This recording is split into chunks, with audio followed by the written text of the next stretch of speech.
Hello there, it's Paul here and welcome along everyone. This project I'm using more of these scrap pieces of wood to make this, so stick around to see how I made it.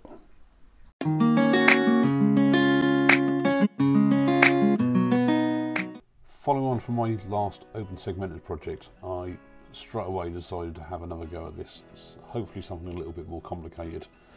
I had drawn up some rough plans on what I wanted to do, and still using the scrap pieces of sapele that I'd got from the previous project. I also wanted to add some colour to it, so I used some Iroko and ripped these down to thinner pieces of length, then planed them all down so they were the same 11mm thickness. I wasn't so much bothered about them being a lot deeper in depth because they would all be turned away quite easily. Iroko is a softer wood compared to the sapele, so they do turn away quite well. The plan for this was initially 10 rings, and I was cutting quite a few pieces. I also went for 15 pieces per ring rather than 12 on the last project. There's a mixture of Iroko and sapele in there. As it's going to be more or less a mirrored shape from top to bottom, the good thing was that you're cutting really 2 rings in one go on one side, so it made the whole job a lot quicker. Now the downfall on using these small pieces of 11mm is that you can only overlap them so much and get so much of a curve in there, so you can't go for any really sharp curve shapes on your piece that you're after. Working exactly the same way as I did on the last project, after all the pieces are cut, it's a case of sanding them all down, all 6 sides, to make them as smooth as possible, and really what you're after is nice flat edges without any tear out on the edges. For a top and bottom, again I've gone for pieces of sapele. I cut these out on my circle cutting jig on the bandsaw, so that they're just a lot quicker and easier to mount on the lathe. For mounting on the lathe, I've just hot glued them to waste blocks because it's just going to be a lot quicker and easier to take them on and off the lathe. Plus also I've got that full thickness of depth if I want to use it, because at this point I still haven't really any idea of what am I going to do for a base or for a top.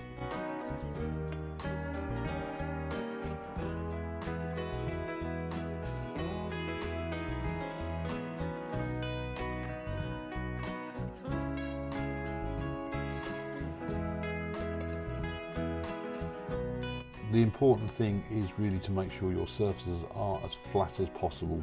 When you put a minimal amount of glue onto your piece and push them together, because those 2 surfaces are perfectly flat, by holding them on for 15 seconds they really hold well. Once you've done the whole level, leave it for 15 minutes, and at that point you can really do what you like with it. So you can start shaping it if you want to, get your chisels on it.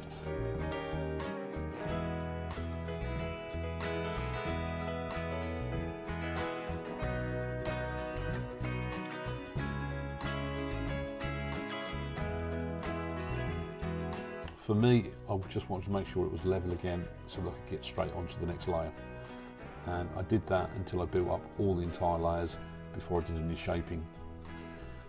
Once I got the full layers built up, I then used the spindle gouge to shape all the inside to make sure it was nice and smooth and round, to hollow out the ends, as in the base, whether it be the top or bottom, in some form of a dome.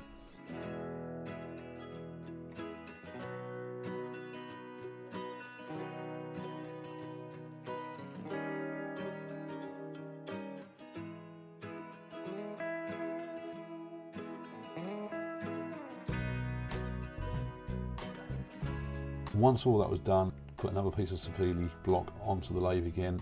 The original plan was to have 2 halves of 5 rows. However, with the pattern I'd decided on going on, it would have meant that everything would have been misaligned. What I had to do was have 1 half with just 4 rows.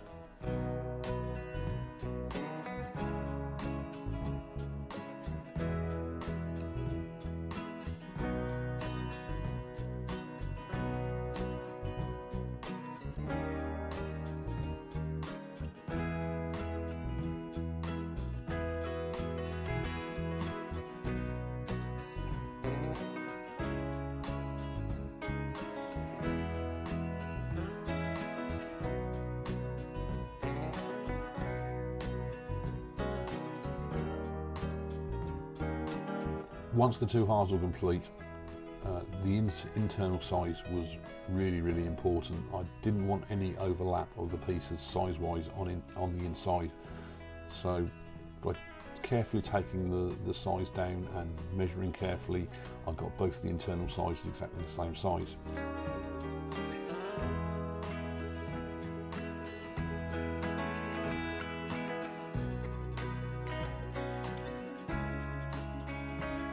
To make it easy to glue up the two halves, I also wanted to make the outside the same size as well, because at least when you then push the two parts together, you can feel with your fingers whether the pieces are pushing out or not. Before I could actually glue the two halves together, I had to apply any finish that I wanted to do. So after all the sanding was done, I gave it, I think it was probably about 3 or 4 coats of spray varnish. Quick and easy job to do, it dries quickly, does give a really nice finish. I just had to sand off the ends again just to make sure they're flat, clear of any varnish, and glue the two pieces together. The problem I had there was that I tried the 15-minute rule again, pushed the two pieces together, just held them in place with the tailstock while the glue set for about 15 minutes, and then went off and started turning the outside shape. The problem I had, I think, was because of the pressures, really probably from the tailstock as well as the turning, was that it dislodged the glue, and I had to re-glue it all again, and I left it overnight. The outside shaping was quick and easy to do, constantly stopping just to make sure that I'm not getting too thin. I mean, I got a little bit too thin on half of one layer, at one of the ends.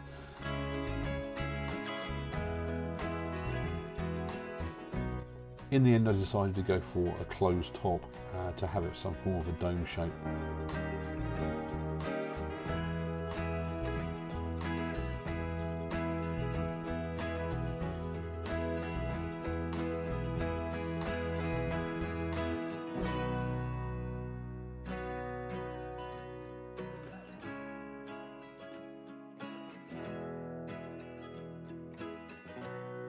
It was going to look rather bland with it just being a dome, and that's why I decided to use another piece of Iroko to create a finial on the top. First finial I've done in quite a while, great fun to do, just using I think it was a 9mm Ashley Isle spindle gouge.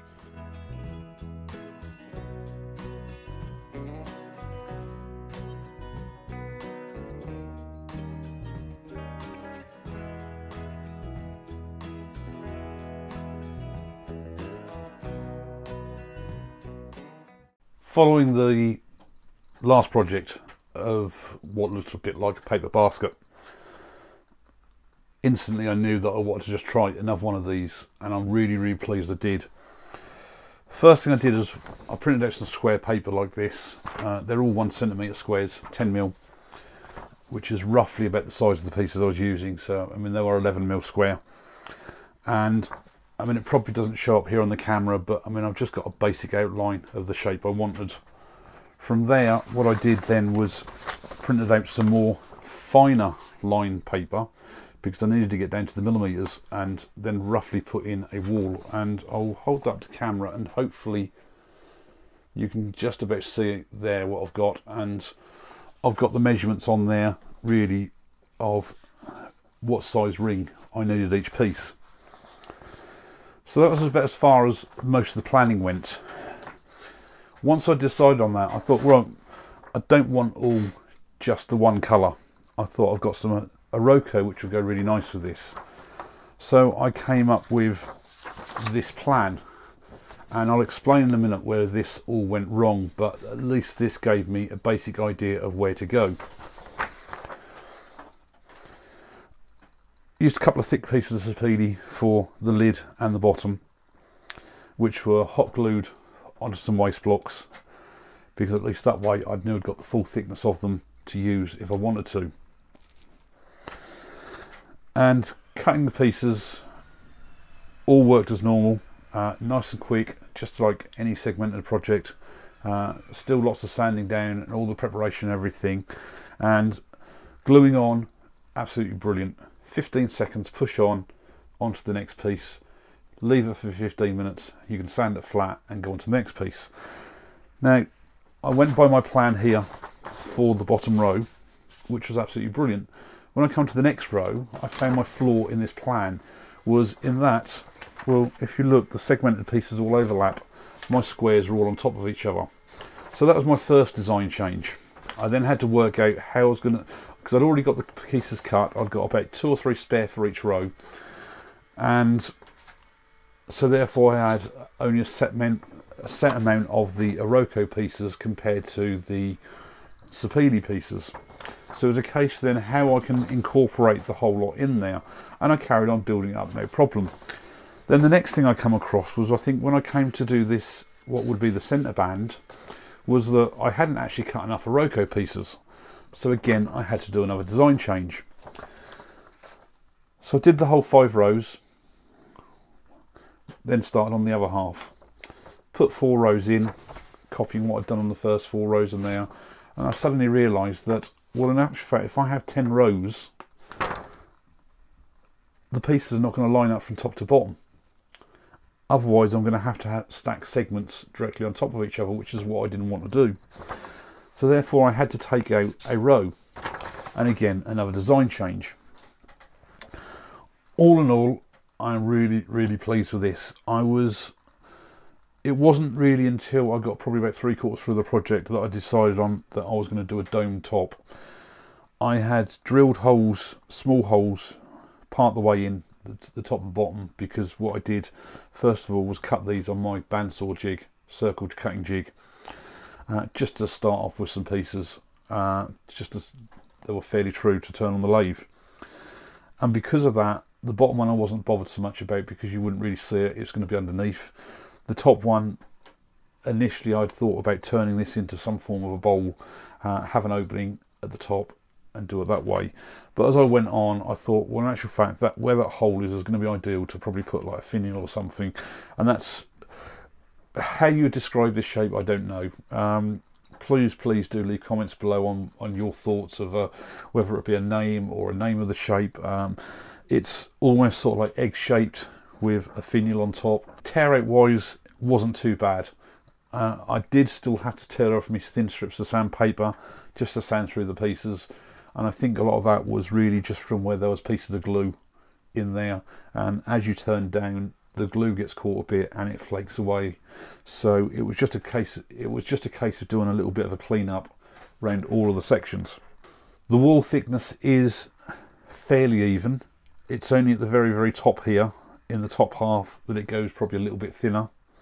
Thanks a lot for watching, and I'll see you on the next project video.